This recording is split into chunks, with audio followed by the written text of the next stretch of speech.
Hi everyone. So in this video, I'm going to be discussing and demonstrating diaphragmatic breathing, or simply belly breathing. That's a lot easier to say, so that's what I prefer to call it. I know some of you might be thinking, breathing? Really? Pretty sure I know how to breathe. Well, of course you do.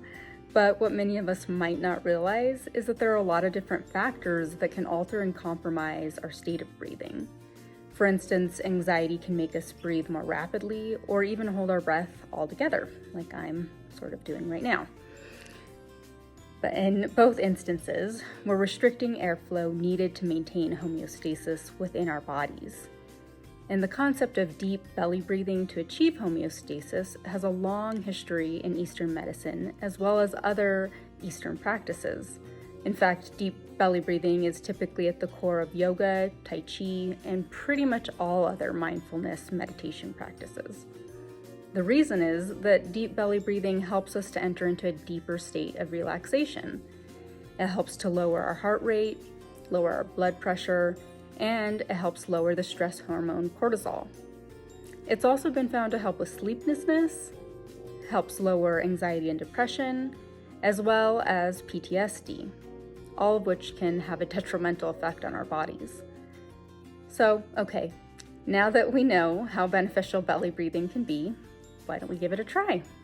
But first, before we do that, let's talk about a few modifications and precautions. Typically, we're going to be doing this practice laying down.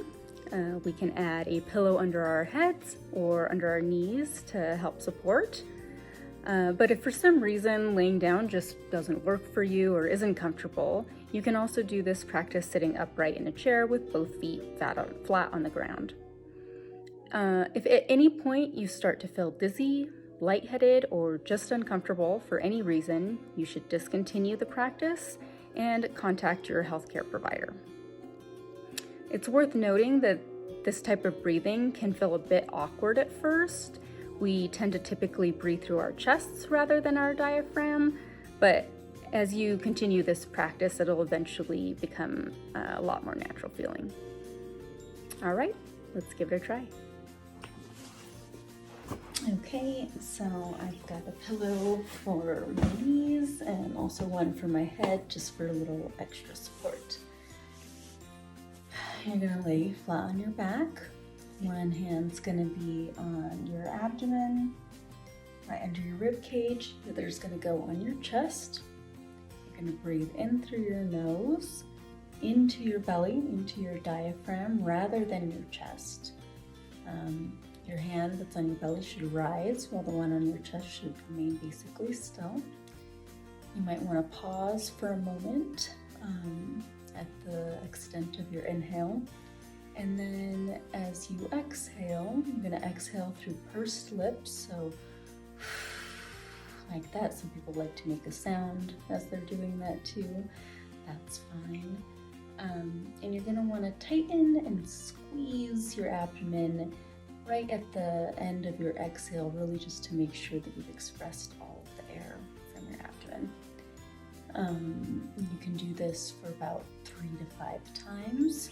Eventually, people do this for 5 to 10 minutes, even several times a day.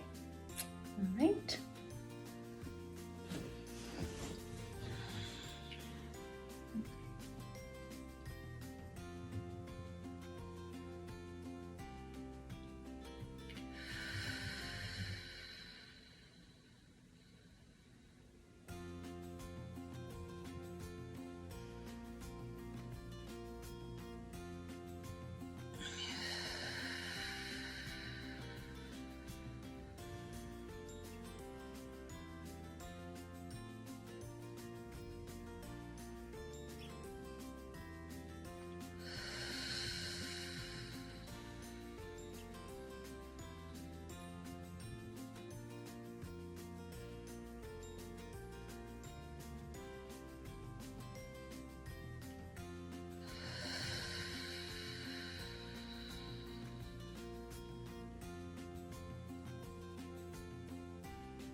and that's belly breathing. Again, this is a great and simple way to relax and help reduce stress and anxiety by achieving homeostasis within your body. And if you choose to do any other forms of mindfulness meditation in the future, you can incorporate belly breathing into those practices as well. If you're interested in learning more about belly breathing, there will be a list of resources at the end of this video, or you can simply just Google belly breathing and you'll find a ton of great resources. Great job, everyone. Give yourself a pat on the back for taking the time to relax your mind and body. I hope this video was helpful, and thanks so much for watching. Bye.